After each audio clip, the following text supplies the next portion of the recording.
The invitation to host Thanksgiving dinner had been Mom's idea, though she'd presented it as doing me a favor.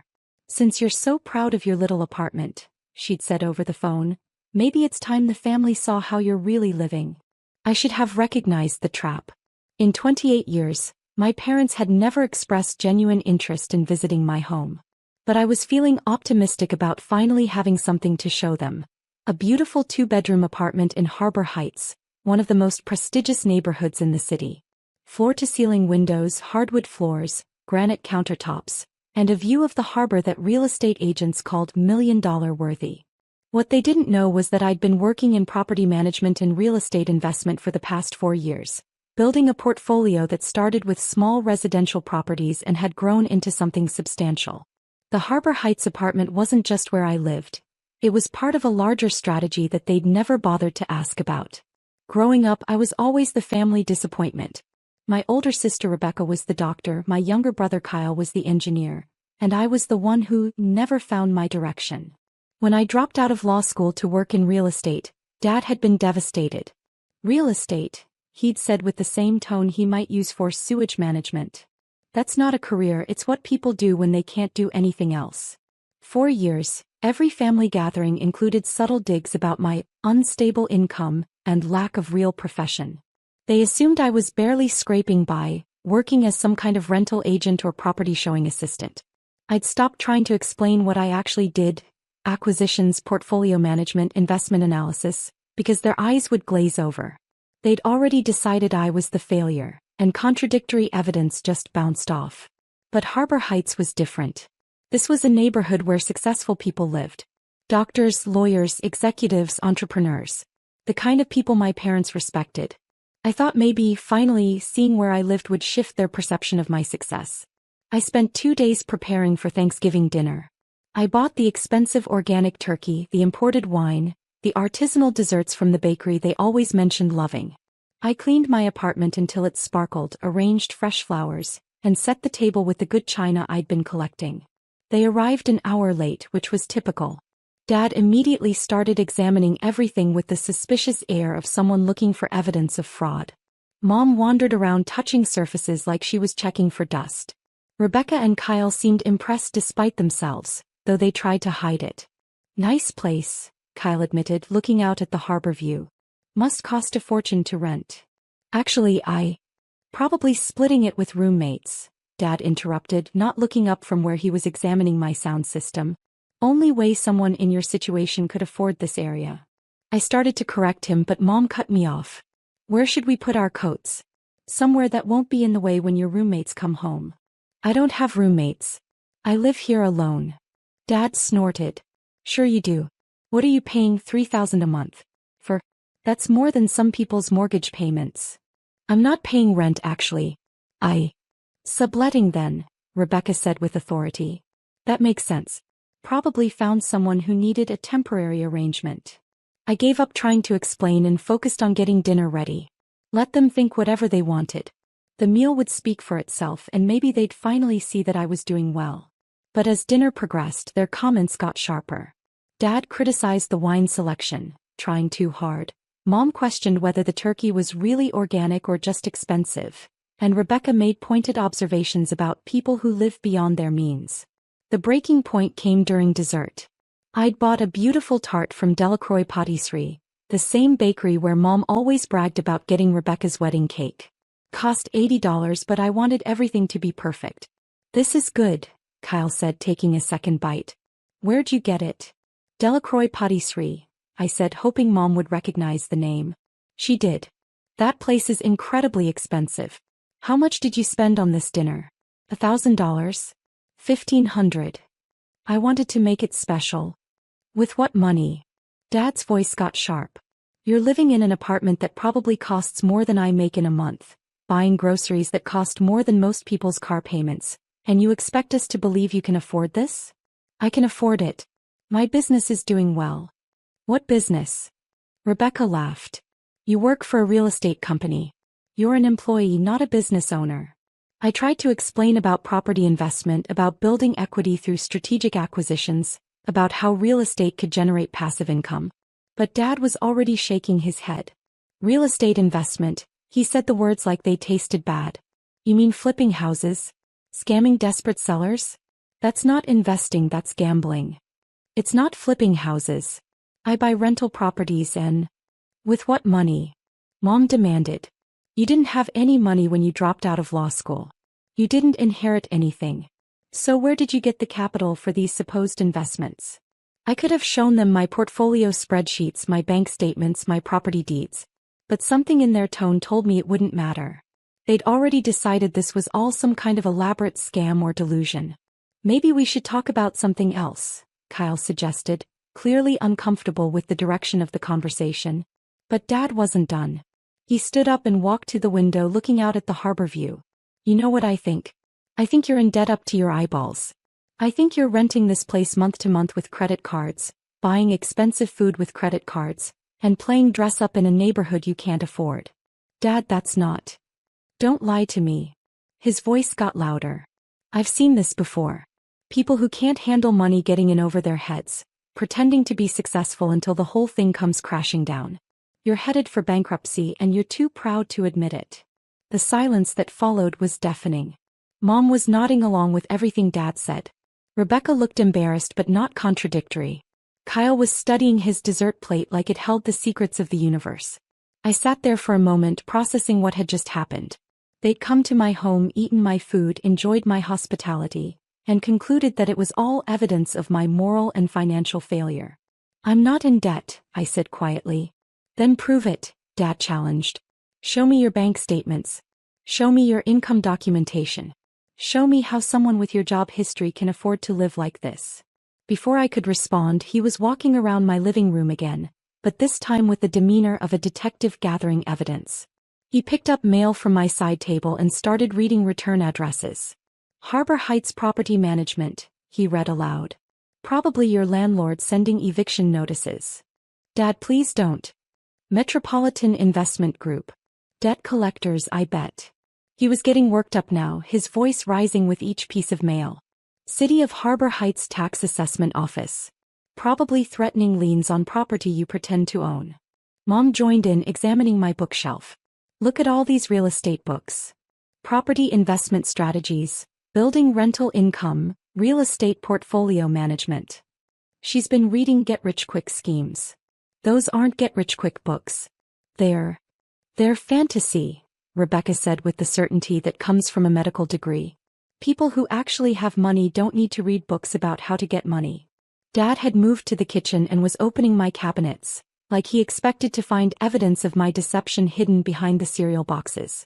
Everything here is too expensive for someone in your situation. The cookware, the appliances, even the coffee maker. You're living a lifestyle that doesn't match your income level. Maybe that's because you don't know what my income level actually is. I know exactly what real estate agents make, he said dismissively. And it's not enough for this. I'm not a real estate agent. I'm a property acquisition specialist and portfolio manager. He waved his hand like he was brushing away a fly. Fancy titles don't change reality. You're living beyond your means in a neighborhood where you don't belong, and sooner or later, it's going to catch up with you. The words hit harder than I expected. Not because they were true, but because of how confidently he said them. How certain he was that I was failing, despite all evidence to the contrary. You're too broke for this neighborhood, he announced, his voice carrying to every corner of my apartment. Stop pretending you belong here with successful people. You're embarrassing yourself and embarrassing this family. Mom nodded emphatically. We didn't raise you to live a lie. Find an apartment you can actually afford and stop this charade before you ruin your credit permanently. I kept eating my dessert quietly, letting their words wash over me. Part of me wanted to pull out my laptop and show them my property management software, my investment portfolio, my monthly revenue reports. But a bigger part of me realized it wouldn't matter. They'd find a way to dismiss or minimize anything I showed them. Are you even listening to us? Rebecca asked.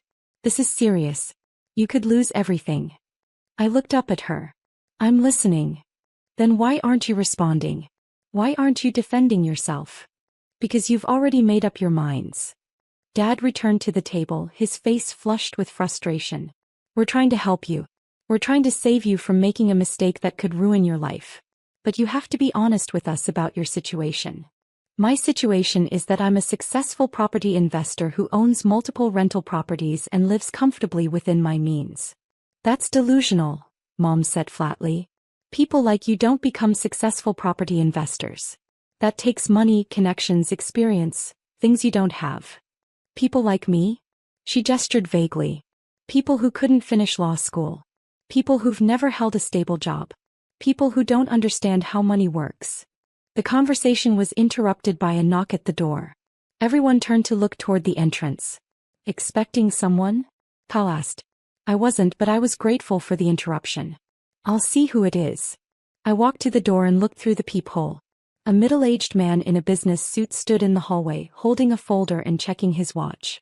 I didn't recognize him, but his professional appearance suggested he wasn't a random visitor. I opened the door. Can I help you, Miss Chin? I'm Robert Martinez from Harbor Heights Property Management. I apologize for stopping by during the holiday, but we had a maintenance emergency in Building C that requires your approval for the repair costs. The contractor needs authorization tonight to start work tomorrow morning. I could hear my family's conversation stop completely behind me. The silence was so absolute that it felt like the air had been sucked out of the room. Of course, I said. What's the situation? Burst pipe in Unit 12C flooded 3 apartments.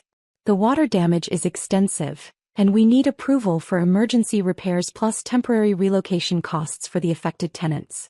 The estimate is about $40,000 for repairs and another $15,000 for temporary housing. He handed me the folder. As I opened it and reviewed the documentation, I could feel my family's stares boring into my back. This looks reasonable, I said, signing the authorization forms. How long before the tenants can move back in? About 2 weeks if we start tomorrow. I'll coordinate with the insurance adjuster and keep you updated on the progress. Perfect. And Robert? Make sure the affected tenants know we'll cover any additional expenses they incur during the displacement. Hotel meals, laundry, transportation, whatever they need. Will do. Thank you for the quick response, Ms. Chin. Happy Thanksgiving. I closed the door and turned around to face my family. 4 pairs of eyes stared at me with expressions ranging from confusion to shock. Who was that? Dad asked, his voice much quieter than it had been moments before. The property manager for Harbor Heights. Property manager for what? For the building. And the 3 adjacent buildings. The silence stretched out for what felt like minutes. Rebecca was the first to speak. You mean, you manage those buildings? I own them. More silence. Dad sat down heavily in his chair, still holding a piece of mail from my side table. You own this building, Mom said slowly, like she was testing the words. And the one next to it. And the 2 across the street. Kyle leaned forward. When you said you weren't paying rent. I meant I'm not paying rent. It's hard to pay rent to yourself. Dad looked down at the mail in his hand, the envelope from Harbor Heights Property Management that he'd assumed was an eviction notice. What's this then? Monthly revenue reports. Occupancy rates, maintenance schedules, profit and loss statements. He opened the envelope and pulled out several sheets of paper. His eyes moved across the numbers, and I watched his expression change from skepticism to disbelief to something approaching shock. This says monthly rental income of. He stopped and looked up at me. This can't be right. $43,000 in November. It was a good month. We had high occupancy and minimal maintenance costs. Rebecca grabbed the papers from Dad's hands and started reading. Net profit after expenses, $28,000. For 1 month? Like I said, it was a good month. Mom was staring at me like I'd just revealed I was an alien. How long have you owned these buildings? I bought the first one 3 years ago. The others I acquired over the past 18 months as they came on the market. With what money? Dad's question came out as barely a whisper. I started with a small down payment on a duplex in the University District. Lived in one unit, rented out the other. Used the rental income and my salary to save for the next property. Repeated the process, gradually moving up to larger properties with better cash flow potential. I walked to my bookshelf and pulled out a folder I kept there. These are the property deeds. Harbor Heights buildings A through D. All owned free and clear as of 6 months ago. Kyle took the folder and started flipping through the documents. Free and clear? You mean no mortgages? The cash flow from the first 3 buildings generated enough income to buy the 4th building outright. Debt-free ownership was always the goal. Dad was still staring at the revenue reports. You make more in a month than I make in a year. Some months are better than others. But yes, the business has been successful. The room fell quiet again. I could see them all processing this information, trying to reconcile their assumptions about my failure with the evidence in front of them. Rebecca was the first to recover. Why didn't you tell us? Why did you let us think you were struggling? I tried to tell you. Multiple times. But every time I mentioned property investment or real estate business, you dismissed it as gambling or get-rich-quick schemes. But you could have shown us documentation, Mom protested. You could have proved you were successful. When would have been a good time to prove myself to people who had already decided I was a failure? At Christmas dinner when you lectured me about finding a real job? At Rebecca's birthday when you introduced me to her friends as the one who couldn't finish law school? At Kyle's graduation when you told people I was still figuring things out? They exchanged glances and I could see the uncomfortable recognition in their faces. They remembered those conversations differently than I did, but they couldn't deny the pattern. Dad set down the revenue reports and looked around my apartment with new eyes. So all of this is paid for with income from my real estate portfolio. The furniture, the art, the kitchen appliances, all purchased with money I earned from properties I own. And dinner tonight was expensive because I wanted to celebrate Thanksgiving with my family. I can afford expensive dinners now. Kyle was still reading through the property deeds. These buildings are worth millions.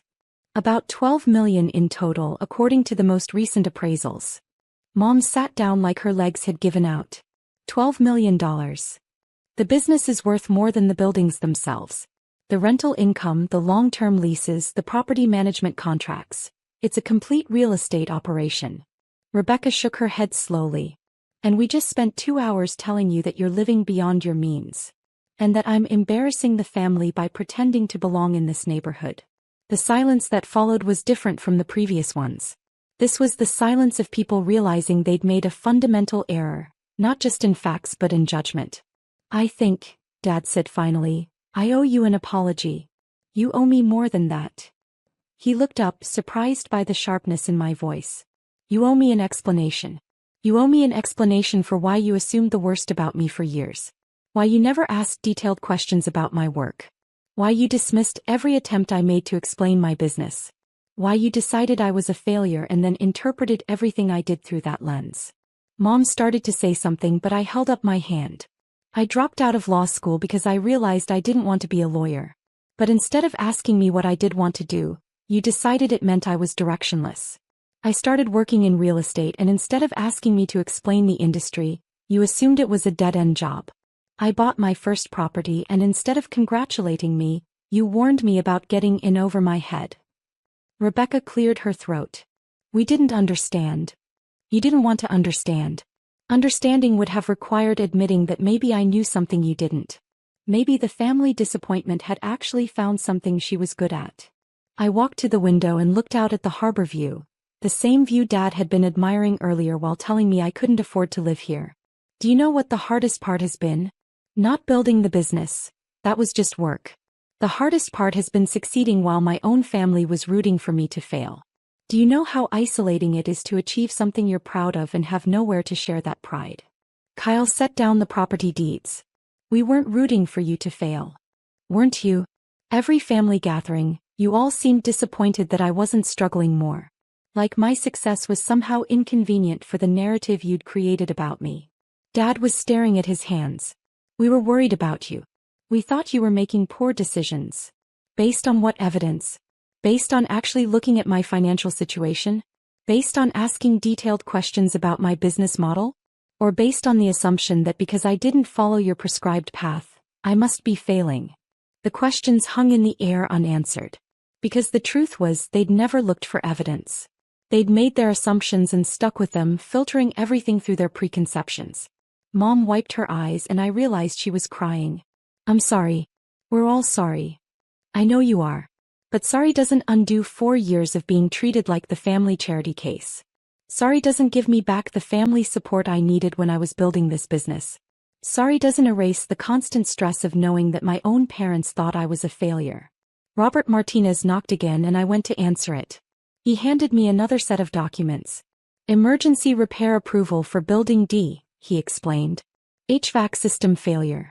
We need to replace the entire unit before tomorrow or the tenants will be without heat over the weekend.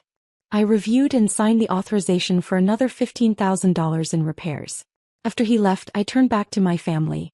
That's how my business works, I said. Problems come up, decisions need to be made quickly and tenants depend on me to solve them. It's not gambling or get-rich-quick schemes. It's real business with real responsibilities. Dad stood up and walked over to me. Can you forgive us? I looked at him for a long moment. I can forgive you, but I can't forget how this felt. And I can't pretend that everything goes back to normal now that you know I'm successful. What does that mean? It means that maybe we need to rebuild our relationship from scratch. Maybe you need to get to know who I actually am instead of who you assumed I was. Rebecca joined us by the window. We'd like that. We'd like to know who you really are. I smiled for the first time all evening. I'm someone who owns 4 apartment buildings and makes more money in a month than most people make in a year. I'm someone who employs 12 people and provides housing for over 200 families. I'm someone who built a business from nothing and now has enough financial security to afford $80 desserts without thinking twice. And, Kyle added, reading from one of my business cards he'd found on the side table, you're the CEO of Harbor Heights Property Group. I'm also someone who invited her family for Thanksgiving dinner because she wanted to share her success with the people she loves. Even when those people spent the evening telling her she was living beyond her means. We stood there looking out at the harbor as the sun set over the water. The view really was worth millions, I should know since I'd had it appraised. Can we start over? Mom asked quietly. We can try. Dad picked up one of the property deeds again. Would you be willing to tell us about your business? Really tell us, I mean. Help us understand how it works. I'd like that. And for the first time in years I meant it. The validation felt good, but what felt better was the possibility that maybe, finally, my family might see me for who I really was instead of who they'd decided I should be. Later that evening, after they'd left, I stood in my apartment. My apartment that I owned, in my building that I owned, in my neighborhood where I definitely belonged, and felt something I hadn't experienced in a long time with my family. I felt proud.